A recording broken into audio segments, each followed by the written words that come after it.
him making out with Trish in front of a comatose Linda. I have that on the list. I have it on the list. I had to steal it. Coming in with the sleeper pick, just absolutely mashing face with not even just once, multiple times. I don't even know how many times he did it. But how did that go over? Sweetie, it's for the I gotta do it for TV. I just haven't. I just picked the hottest female diva of all time, and I'm just gonna make out with her in front of my wife on national television in front of millions of people. But it's for the business, guys. Here comes trouble.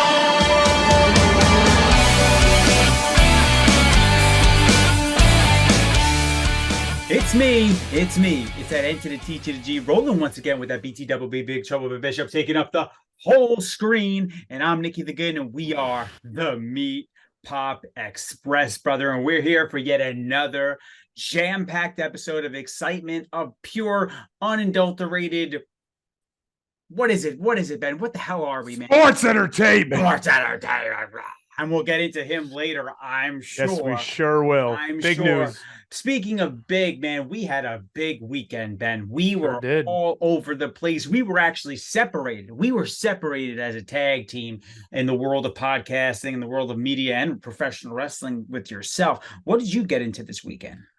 Yeah, I mean, we were attacking. We were all over the country. We are nationwide, the Meatpop Express. So I was once again in the Chicagoland area, two weekends in a row, defending my Windy City Professional Wrestling Heavyweight title. Not once, but twice. Windy City's been around since about 1988. I think some guys used to go through. Christopher Daniels, somebody that went through there. Now I'm the one holding their title currently, and I needed to pull double duty. First match of the night, last match of the night, had the people on their feet, 2-0, and I walked away with that big gold right over this bronze shoulder, baby. They clearly wanted to keep the big man on the screen because they know that you're the only reason why people bought tickets. They know. I heard people there. They were chanting for the Meatpop Express. They were holding up 6'12" signs. Some kid asked me, "Isn't that just 7 foot?" I said, "Kid, go learn math. Get away from me." But we had some great meat sticks there. Sarah, Eric, followers of the pod. I gave them some merch. Eric got a Meatpop Express hat. Sarah got a Big Trouble Ben Bishop made for TV exclusive tee. Woo. So we love our meat sticks. So I was happy to see them. Now, Nick, what'd you get into on the East Coast? Dude, brother, I was everywhere, man. I was at the wrestling showcase in the Mecca of professional wrestling, Metuchen, New Jersey, and in Matt Cardona and Steph DeLanda took home the inaugural premier streaming network World Championships of the Absolute Universe. It was a crazy show. I was mixing it up with the fans. I was interviewing some fans. I got some hot takes. But the most thing that I'm taking about this is we're just collecting these damn credentials left and right. Like there isn't a promotion that doesn't want to have the Meatpop Express there. And you could take this to the bank. You could throw it on a t-shirt, whatever. We are the credential collectors, brother, because that's what we're going to be doing. The most credentialed professional wrestling journalists in all of media. You saw it here first. Now, listen, it was a great show. Premiere put on a great event. Listen, it was in Metuchen, New Jersey, big ass warehouse. And the fans were pretty rowdy. They were rolling good spirits, and the show was really good. Colt Cabana actually couldn't make it because of some travel issues. They ended up having this sick three-way to close out the show. Steph DeLanda just was like flipping everyone off and telling them to go fuck themselves. That was pretty much the show, really. Who was in the match with Cardona? It was Fatu and this guy. His name escapes me. He's the Hog champion. Charles Mason. I think so. He wears like a dress outfit. Yeah, he's got a hell of a gimmick. Yeah, like he looked like Charles Manson type gimmick. Yeah. He looked like he was going to like a fucking lounge or some shit in the Lower East Side. No, that's a hell of a main event. I'm a big fan of Jacob Fatu. That's a guy. Yeah, he's gonna be on the big show. Yeah, I hope so. Dude, it's not a hope so, dude. He did one of those when our girl Lacey Evans used to do that thing where she was on the top rope and she does the inverted flip and then does the back flip. He did that. This guy's got to be like 265. Probably more than that. He's a more big bastard. And he It's did that crazy. with ease. He is an absolute stud. Of course, Oh, yeah. Cardona, a few nut shots, a few powders to the outside. Classic heel 10 stuff. different times getting hit with the belt. I saw over the weekend at GCW, he threw his protein, his pre-workout in someone's eyes, blinded him. No, he was the lander. He blinded the lander like it was Yokozuna at WrestleMania 9 with Mr. Fuji, with his pre-workout powder. Are we sponsored by his pre-workout? We're yet? not, but I could work. We on probably it. We'll will see if soon. we can Probably get will there. soon. But anyway, no, yeah, Jacob what else Fatu. Yes, no, he is unbelievable. Should be on every single company's radar. The guy can do things that nobody else can do. I implore everybody, if you want to go watch a good match, him versus Hammerstone from a few years back in Philly at MLW. That a match that easily could have been on any WrestleMania card, any All-In card, All Out, whatever you want to call it. But it was an MLW, and that's fine. But yeah, Jacob Fatu. I'm happy you get to see him in person because it's kind of a spectacle to see this guy move. He's an absolute star. He looks like a star. He carries himself like a star. It's only a matter of time. And he's part of the bloodline. And he's you know what that means, brother. Yeah. Also, yeah, Vince is no longer the owner of WWE. That was big news. I don't think we can kind of start the show without acknowledging Vinnie Mac. We got a little bit more Vinnie Mac content coming in later in the show. Yes, but sure I mean, I just think we should touch on that for a little bit. Like, Vince McMahon is no longer the owner of WWE. That's crazy to even say out loud. It really is. I mean, how long has he been the owner? Over 40 years? 40 years. 40, 50 years almost. Now we're in an era where Vince McMahon is really no longer the boss. Mr. Right. McMahon is no longer the overlord over professional wrestling. He's still the man. He's still going to have input. And we know that. He's going to be having input. He's still the executive chairman of Endeavor or whatever title they gave him or something. So he still has got a prestigious title. I think he's like one notch below Ari Emanuel. I got a question for you. Do you think that Vince sold the company because he just figured it was time to sell the company, or he's just like, listen, man, I just don't want anybody else to have this thing unless it's. I think it's a little of both, but I think it's more the latter. I think he just wants. He's like, you know what? No, I don't want anybody else to have this. Our buddies, they rub shoulders with the elite, right? He's rubbing shoulders with the top of the top in in entertainment. So he's like, hey, why don't I sell it off to this big conglomerate? Hey, UFC's enormous now. Why don't we just team up and have this one giant entertainment conglomerate, like sports entertainment conglomerate? Because UFC is a little sports entertainment. Yeah, it is. No, everybody for sure. says it has an aspect. We'll get into that as well.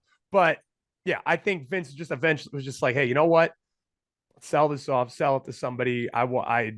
He's getting older. Let's see how much I can make. I think Vince, it's not about the money. It's more about like, look what I just did. Look at the deal I just got. Right. Like I feel like he's probably saying to himself, listen, Vince is gonna live. He's healthy as fuck. That guy, he's dyeing his hair. He's got the mustache. He's putting on. Oh my God. He's every time I see him, I'm like, he just looks like a different person. But I guess it's what happens when you're a gazillionaire. But Vince ain't going anywhere anytime soon. At least I don't think so. No. He'll still be involved. Yeah. So I mean, he's going to be around. He's going to be doing his thing. And really, I just don't think he wants anyone to ever have full ownership over his baby that was within pro wrestling. I think he wants to give it away so no one can have his creation. And I really think that's what it comes down to. Because when you have his type of money, you don't even need more money. You're just doing shit because you're bored. Like at that point. It's just a power. It's a power play move, brother. It's a power move. Yeah. So, but let's get on with the actual show here. So, listen, pro wrestling for the past few weeks has been pretty crazy. We had the CM Punk stuff. We had All Out. We had Wembley. We had Payback. We had, we unfortunately lost some of some wrestlers, with Bray Wyatt and Terry Funk.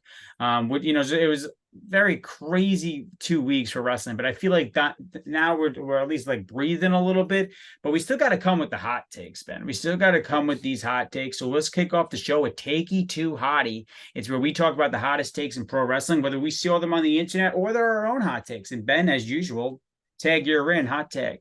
Yeah, something I saw on the internet. We'll start off with this. And this is from last night, NXT, Becky Lynch versus Tiffany Stratton. I'm seeing that the internet is saying Becky Lynch is burying Tiffany Stratton. I don't here's the first thing I'm gonna say. Most wrestling fans, you don't know what the term buried means. You don't learn the term.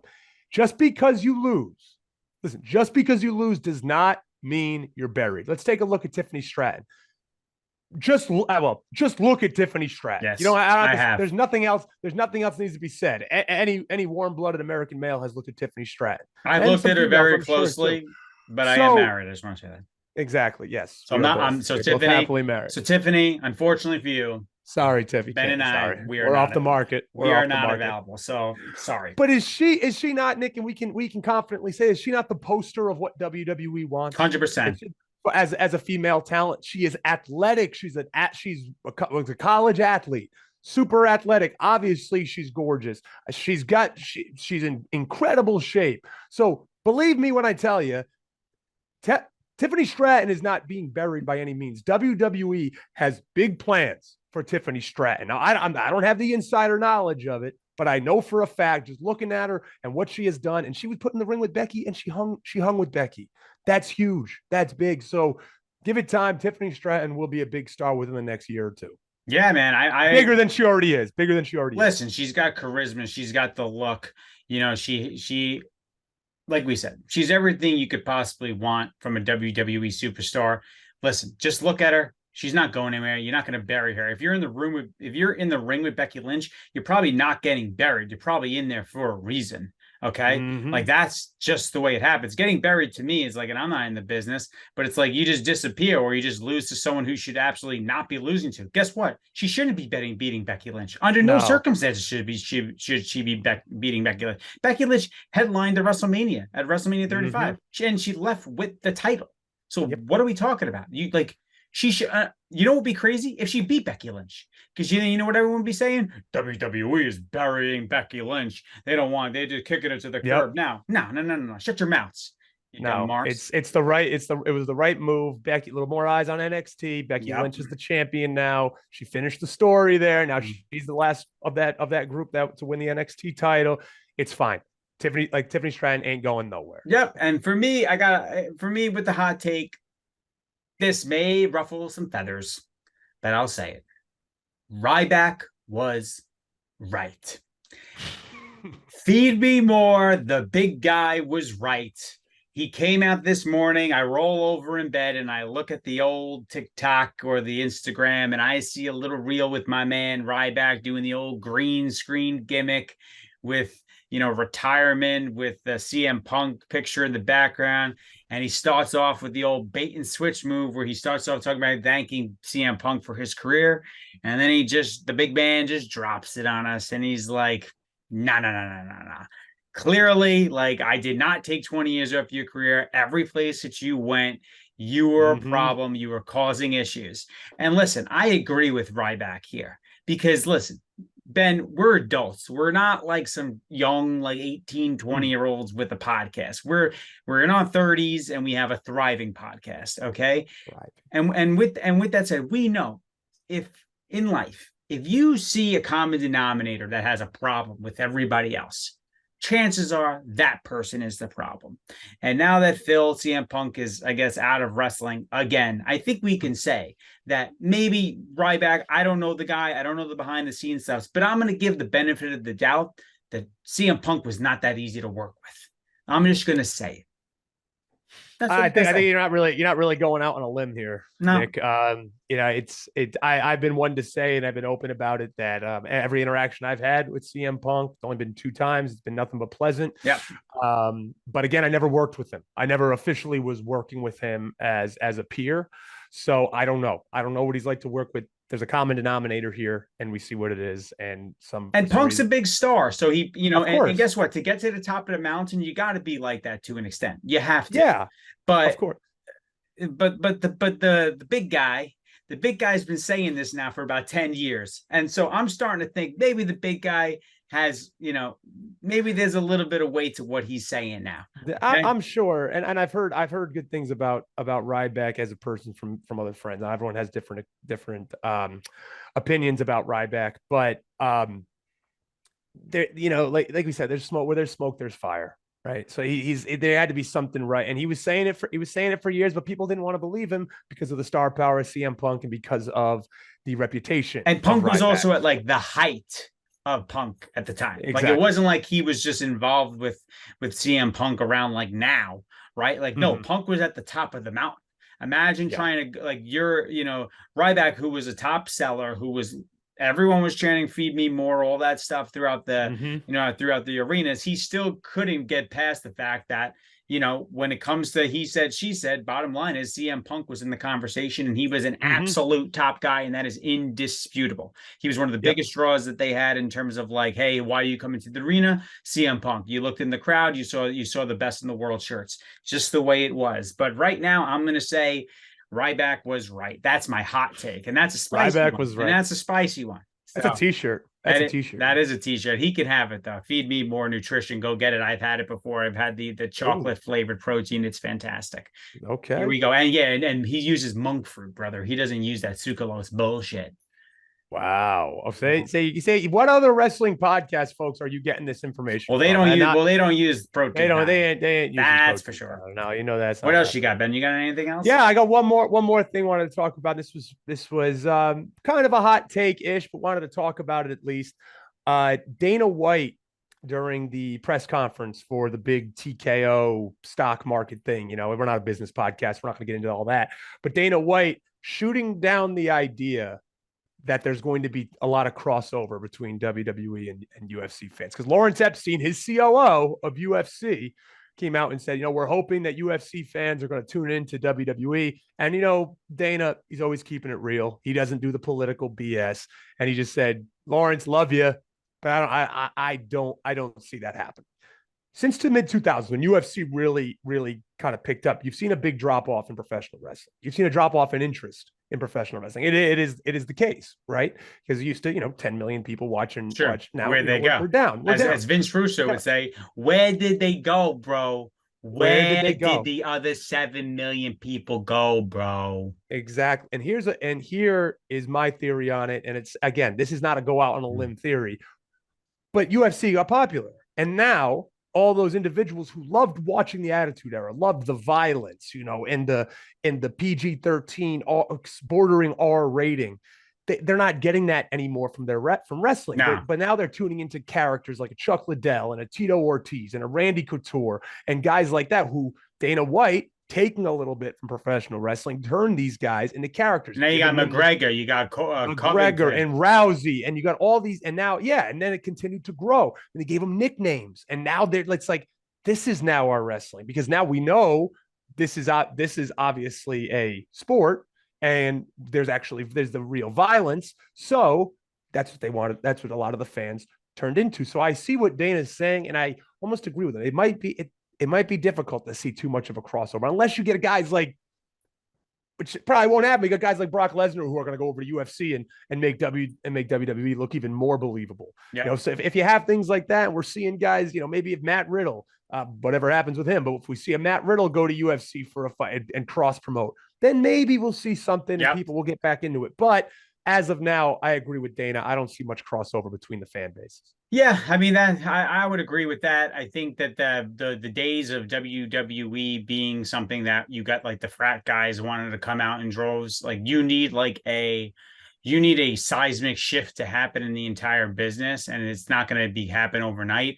I'd say the closest thing you have to someone that would bring in that demographic is probably LA Knight right now. Like, he's the guy. If I'm like a 21-year-old senior in college, I would pay a ticket to go see LA Knight. But like the difference is in the Attitude Era, every single act was that, and they were on the verge of rated R. Like, we had a pimp, going to the ring and just we had a porn star literally trying to sell hose. And then the next segment had a porn star getting his dick chopped off. Like, that's just the way things rolled back in the 90s. And that's why it's the greatest era of all time, because that's what the people want. Let's see. Let's move into the next segment, because I'm a lot of hot takes. My Ryback take was spicy as hell. That was spicy. And dude, my insides are burning right now. I need some milk, and that milk is going to come in the. Go ahead. What you got, Ben? I was going to say the Fightful and Ringside News. Oh, yes. A lot. You better credit us with that take. That's Seriously. a big take. That's spicy. So credit us. I'll say here's a hot take. I'm sick and tired of being disrespected by all these pro wrestling outlets. Yeah. Ringside, you haven't attributed anything to us. We confirmed last night that the Outrunners would not be performing at the halftime show. Big news. And big news. We confirmed that, and no one has reported that we confirmed that. Sean Ross Sapp responded to one of our tweets, which was one more than I thought he would respond from. But I would expect him to put us at the top of the totem pole right now in terms of reporting. We are the credential collectors. Okay. These are real credentials. I'm not making it up. This says all access. Okay. That means I could do whatever the fuck I want when I go to these shows. Okay. So I expect it to be, and also here's another thing I did this weekend, Ben. I had the first question at the press conference after. You all saw the clips. I was numero uno. Now, was there only one other media person there? Yes, he was. Mr. Wood, you know who you are out there, friend of the pod now. But listen, I was the first person with the first question, and I asked the hard-hitting ones. Right, I asked Matt about She's All That, the movie, and I asked Steph DeLander about her thirst traps. That's what I do, and that's what you're going to get from us. We were going to ask the hard-hitting question. No one has reported on anything. You're not getting the fluff. You'll never get the fluff. We're not about the fluff. We're not about the fluff. We keep it jacked. We're not about the fluff. Nothing fluffy about us. Jack stacked and fully credentialed, brother. So let's move into the SYXX PAC challenge here. This is the draft format where we bring a topic and then we do a back and forth snake draft. And this week's topic, I think, is, we said we were going to talk about it a little more. It's all about Vince McMahon. It's about the greatest moments or weird moments of Vince's career. I guess what we enjoyed the most is something that stuck out. And that's going to be the theme of this one. It's going to be about Vince McMahon and the SYXX PAC challenge. I did go first last time, Ben. So we're going to start off with the big man starting the match. Who is your I knew I was going first. And this might hurt you, Nick. I feel like this would be one you would pick. I know you posted about it recently. The Life Sucks and Then You Die promo from a random SmackDown in the year 2000 talking, just classic heel stuff. Oh, you're all poor and I'm rich. Life's not fair. Life sucks and then you die. And what a line from the chairman of the board, Mr. McMahon. And that was when he was with the McMahon Helmsley faction. Honestly, was that a faction? Did that faction get the most heat ever? Probably, yeah. I mean, there was just so much. It kind of had to. There was so much. He's like, "What about the money? The money. What about the money?" You had the Stooges. You had Pat Patterson and Gerald Briscoe behind him, Tori eating it up. Tori. You had DX and you had Stephanie and. Everyone knows he married into the money, so even more to hate about him. So that is my number one, my favorite Vince McMahon moment. Life sucks, and then you die. And I will say this: that is a top promo of all time, right? What a heel! And because a lot of what he said is actually true, it really, truly is. It's just like. It's like, well, life's not fair. Like, why am I walk around with the small genitalia? Like, these are things, these are actual insecurities that people have, not us on the Meatpop Express. No, of course not. But these are real things. Like, so, and Vince knew that, and he's just was a master orator. No one cut a promo like Vince back in the day like that. And yes, life sucks and then you die. One of the greatest promos from Vince ever. And yeah, that is definitely worthy of a number one pick. For me, I'm going to go with my first round pick is, man, this one's pretty simple to say, but Vince tearing both quads. It's been talked about ad nauseum at the Royal Rumble.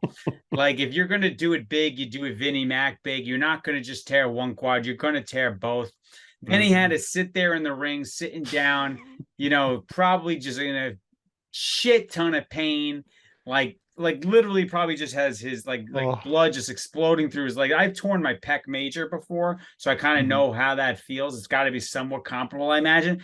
But it's both quads. And then the guy just refused to be carried to the back. He was like, nah, god damn it. I'm gonna walk to that. And then he had to call the match.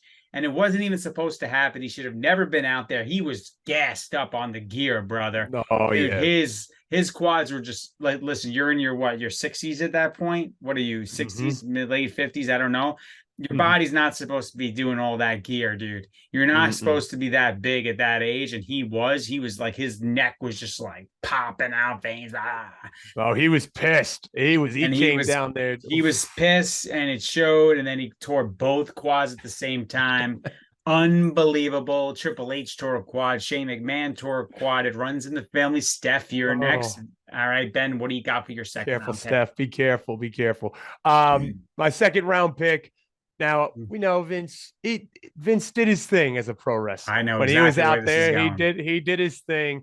But man, could this be the last image we see of Vince really being an on-screen character? That horrible stunner cell at Mania 38. Ugh. Just there's not much to even say about it, but he botched the stunner cell. Again. You know what?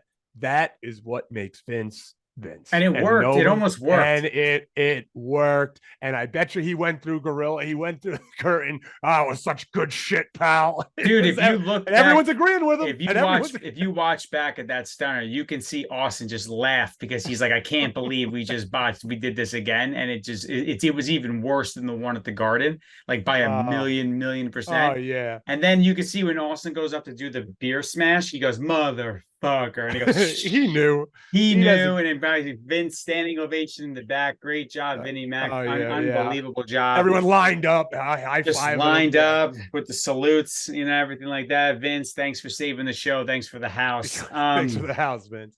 For my second round pick, I'm going to go with,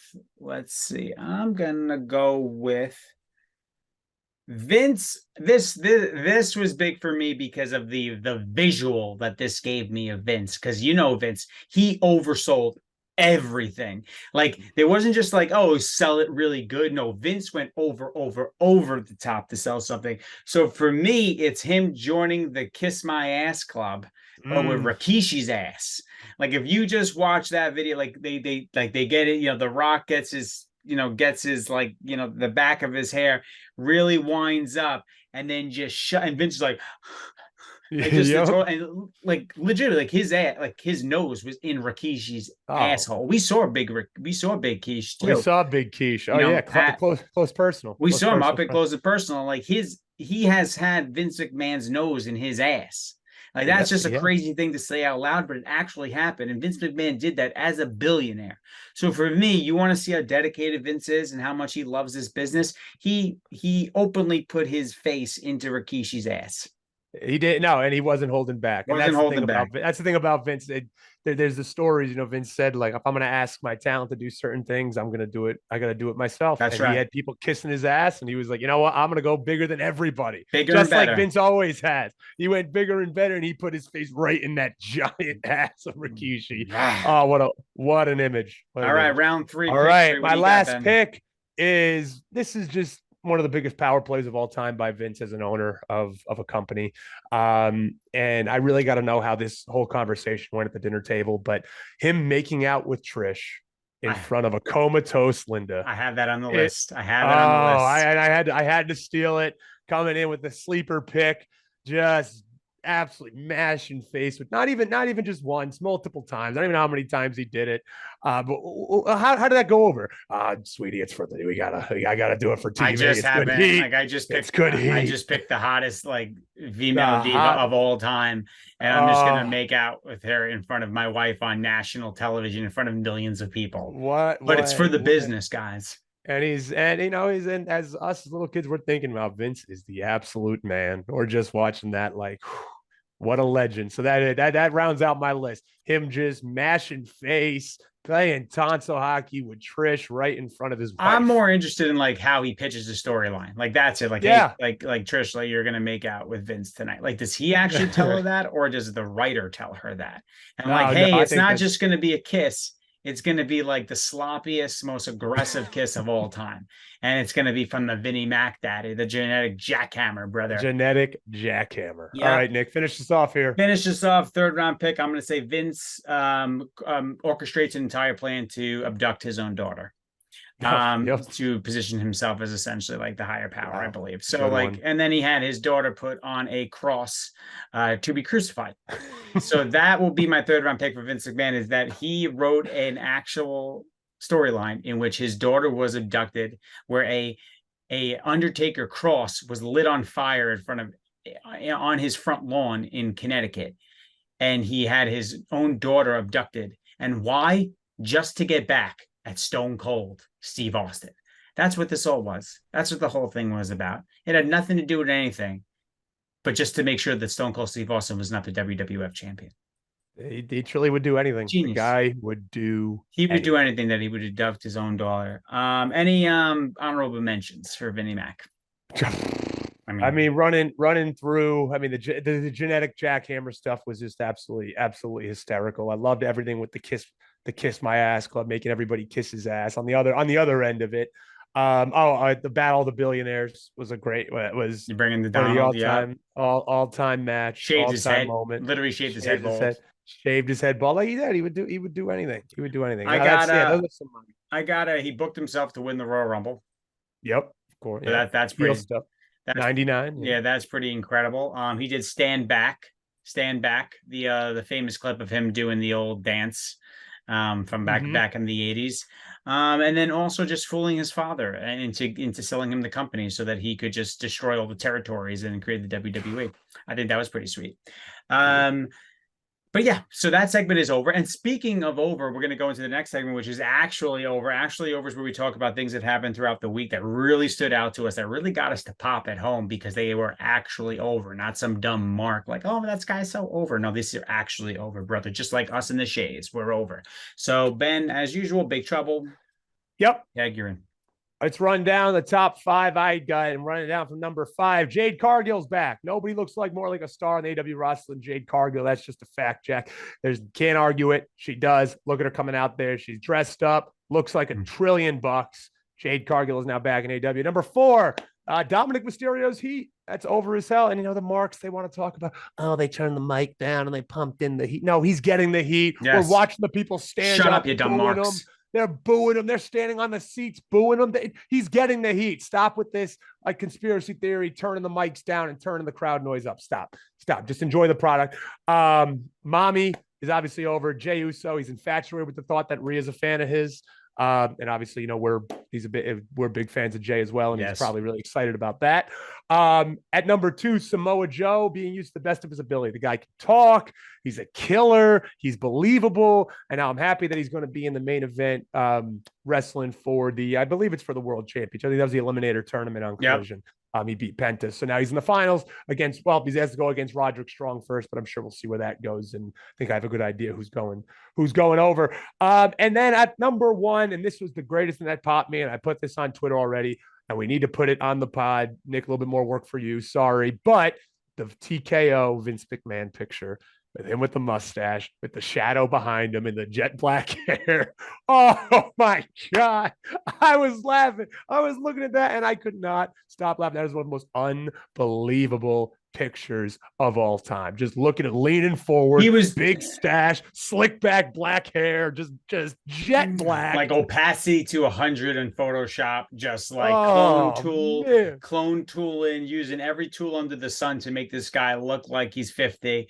But Vinnie Mac just looked like $1 million. And then the gift that came out of him doing the Hogan, all the other stooges just sitting there, all those billionaires just sitting there, acting all proper and shit. And Vinnie Mac just working the crowd with the jet black brown hair now that all of a sudden just came out of nowhere. And he's just like, oh, I'm in the Superdome, brother. Let me hear it. Let me hear it. The John Waters stash with the slick back I still hair. don't get the stash.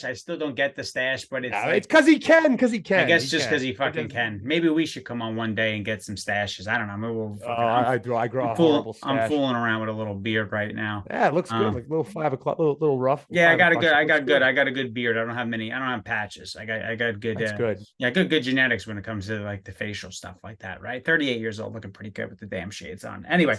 Actually over for me. Okay, this is another one that might get some controversy. Okay, because I'm a fan of this whenever this happens, but I know a lot of people just despise this woman. Nia Jax returned, and you know what? I don't care what any of you says. That women's division needs a big dog like Nia Jax. Okay, like Piper Niven's there, I get it, but she's not Nia Jax. Just doesn't have the same vibes.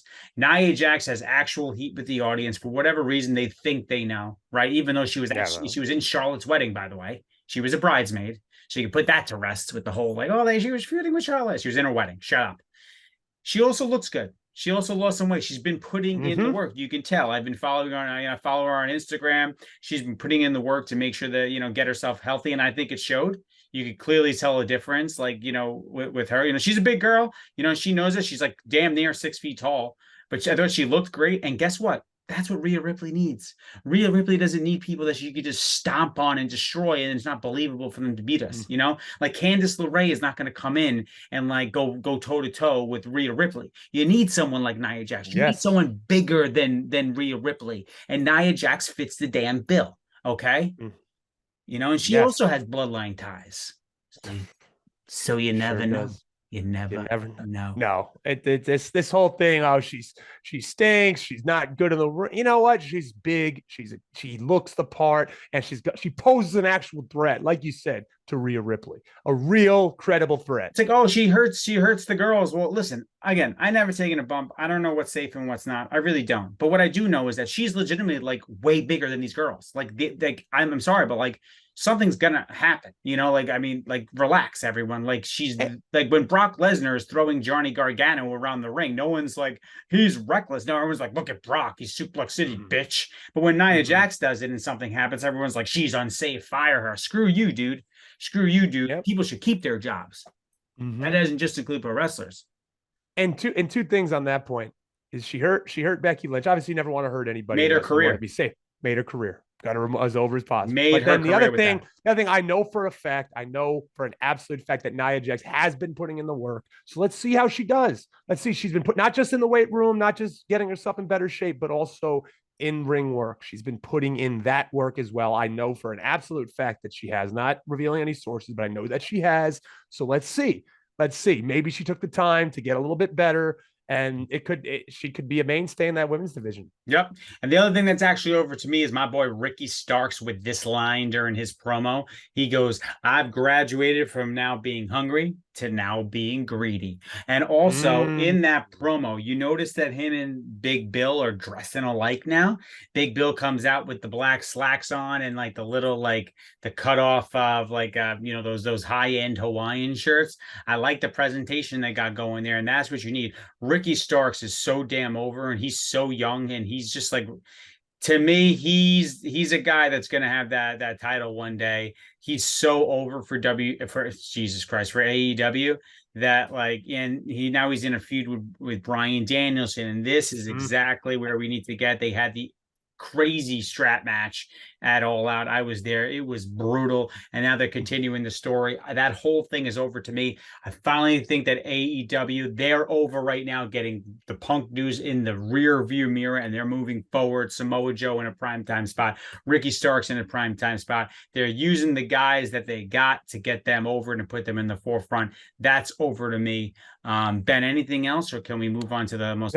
Let's move on to the best segment in professional the wrestling. Best segment in all of pro wrestling media is That's Not Going to Work for Me, Brother. These are things that just would not work for Hulk Hogan at any point in time in the wrestling business. And Ben, kicking it to you, what do you got? Yep. So this was in the news. I saw this in Ringside News. They reported it that actually Paul White is being investigated for being on the gas, brother.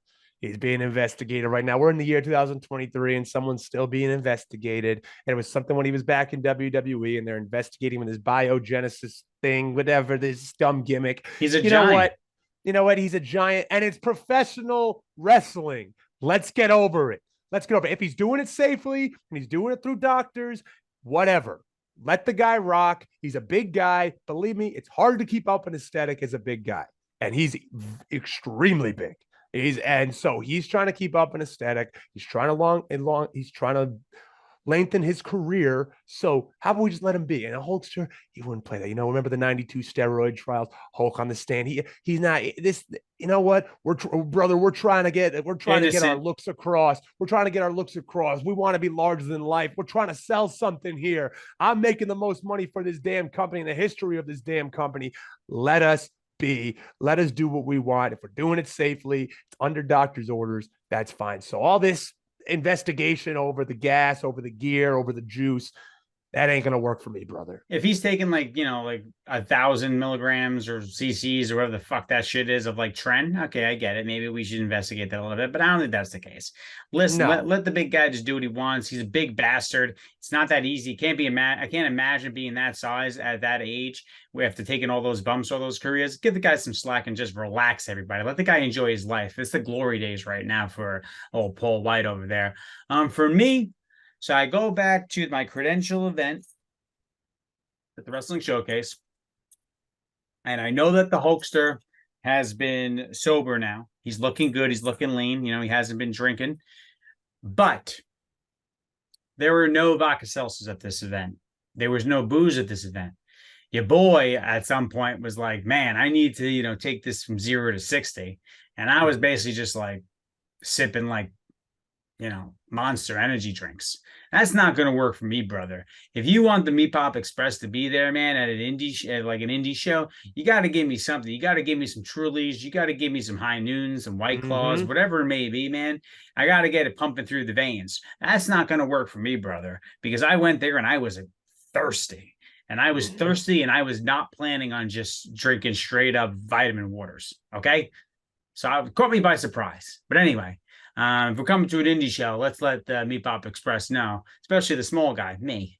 I don't get out much. Listen, I don't get out much. Just trying to have a good time. Know. That's not going to work for me, brother.